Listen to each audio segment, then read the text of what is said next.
Hey everyone, and thanks for watching. Let's play some more Total War Rome 2 and the Roman Ascension campaign.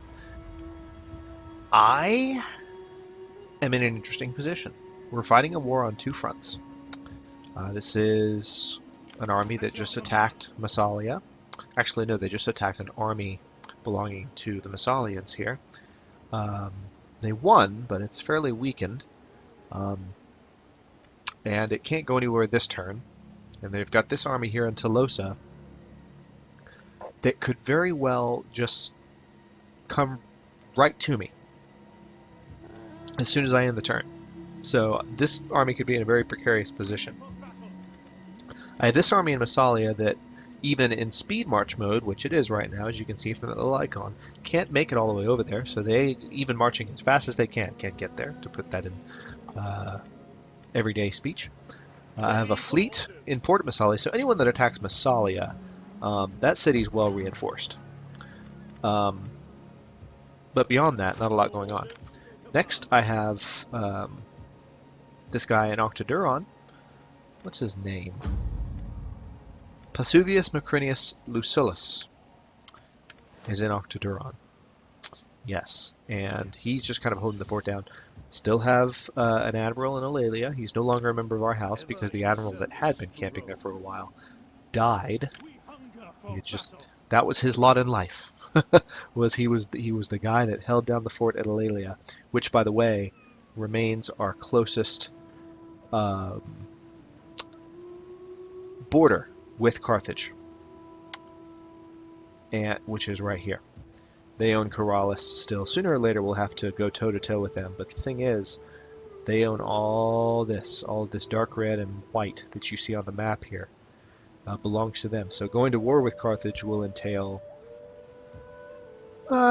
some fun. And then, of course, we have a war going on over here as well. We went to war with the Tribali people because they knocked out one of our trade allies. And they now have an army encroaching Epidamnos, which we just took from them. It's nice to own Epidamnos, actually, because we now completely control the Illyria province. Dominium, Iater, and Epidamnos.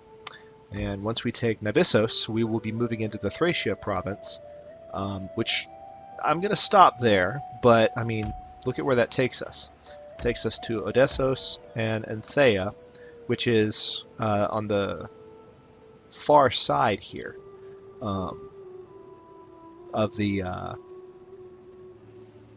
Greek peninsula, the far side. That's not even the Greek peninsula. That's over here. Interesting position to be in. One thing we're going to do, really quickly, is this general is pretty ambitious. He's fairly young. He's 42, so he's got at least another 10 or 20 turns ahead of him before he bites the dust. And I can take him from the House of Junia right now. I'm going to do that because he's in Epidamnos and he's about to fight for us. So we're going to adopt him. He accepted the offer. That did reduce our influence, but now we can promote him.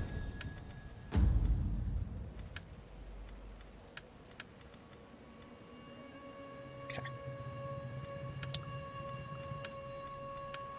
Excellent. And there's not much more we can do this turn. So let's go ahead and end the turn. Hope that this army doesn't get whacked upside the head by the Massalians. I'm sure they're upset that I came in and took Massalia.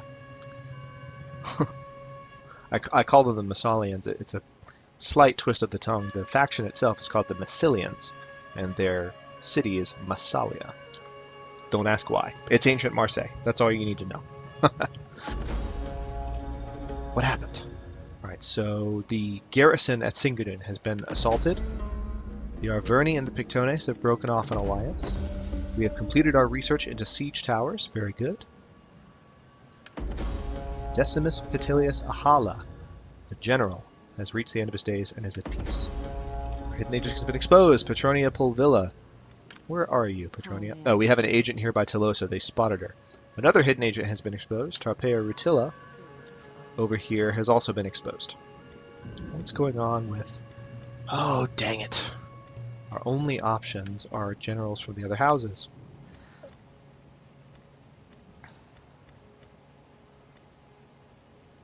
I'll give them, we have a nice general here. He's got slightly better stats, more authority, more zeal, which is good to start. But I don't like people from the other houses to be around just because it complicates the political situation. So I'll let the other houses have a weaker general and hope that it doesn't add to them too much. That does reduce the House of Cornelia's influence a little bit, which is nice. Let's buy some promotions for our new general to increase our influence.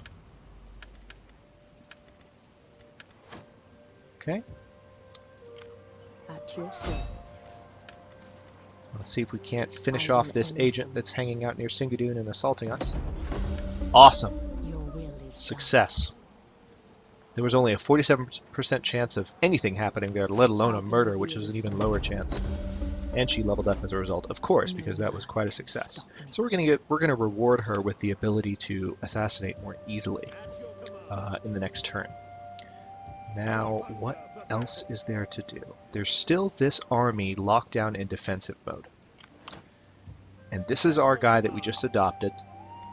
He's fully ready to take on these guys, so I'm probably going to go ahead and hit them because we have siege equipment, and frankly, I think we can do good things with that battle.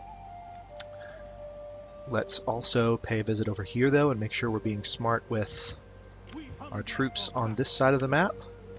All right, this army can attack Tolosa. It even looks like... Oh, this is very interesting. Hang on. We're going to wreck their baggage train. This is their army, and they've moved out of Tolosa. I don't know why. Was there ever? So here's what we're going to do.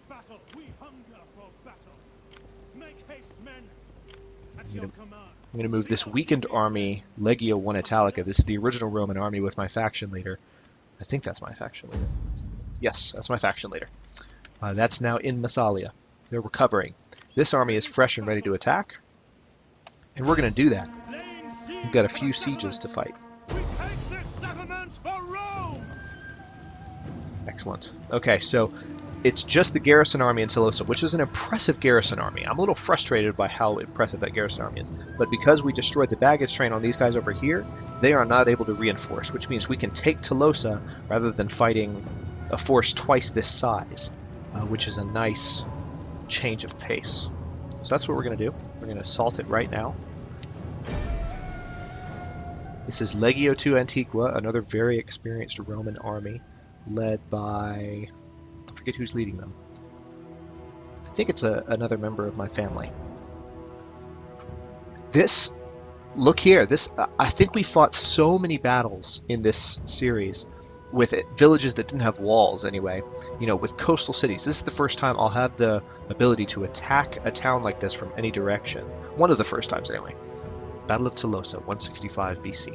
It's been over a century since we started, which is nice.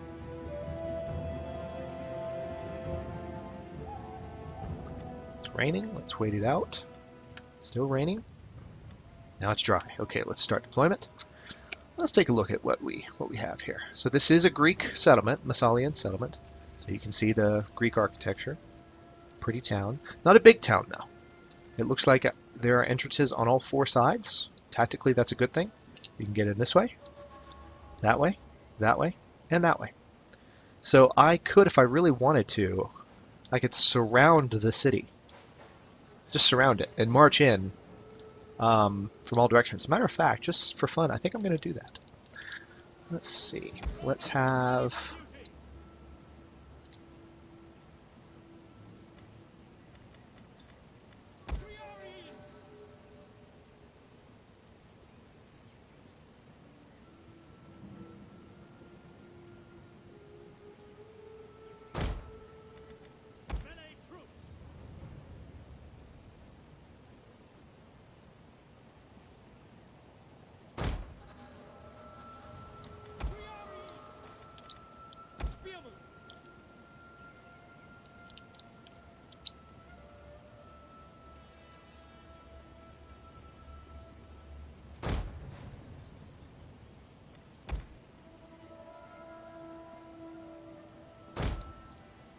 So we've got spearmen up front, just in case any cavalry get any funny ideas.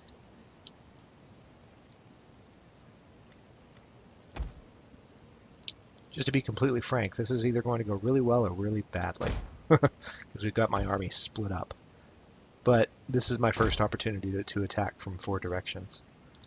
And we have the unit capability, so may as well.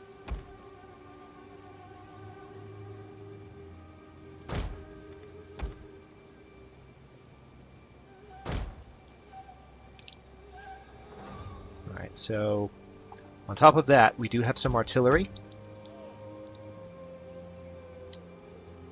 It looks like the best shot for the artillery. Hang on. Let's bring up the tactical map. Best shot for the artillery might be on the side the artillery is already facing. So let's go ahead and put 1 unit of artillery here, 1 unit of artillery here. Understood. Fire! Burn the wretches!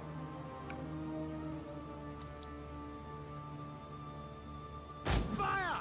Burn the wretches! The reason I'm piling up my artillery in one space is that I'm hoping that having enough units on one side will concentrate them here. So their defensive forces will kind of come out towards this direction. I'll go ahead and have my general on this side too. Swift horsemen! And then my cavalry will be hiding in the woods there. Let's go ahead and make them a unit. Alright, and then last but not least we have some skirmishers. And the skirmishers we can march in kind of separately. I'm going to have 2 units of skirmishers. One here. Levies! Actually, wait. Just so that they're evenly spaced, I'll put them over there. Jupiter gives us strength.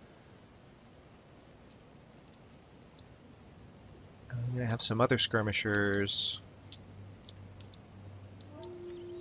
Tell you what, we're going to have skirmishers backing up each of our flanks here. That's how this is going to go down.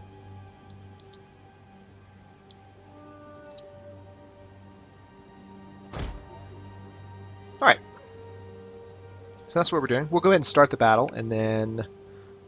actually, you know what? Since we're approaching the 15-minute mark, I'll go ahead and cut this episode here, and we'll dive right in and use the next episode to fight this out. It'll be interesting to watch, because they do have a decent-sized army, and I'm using very novel tactics for the series here. But I think it'll go well.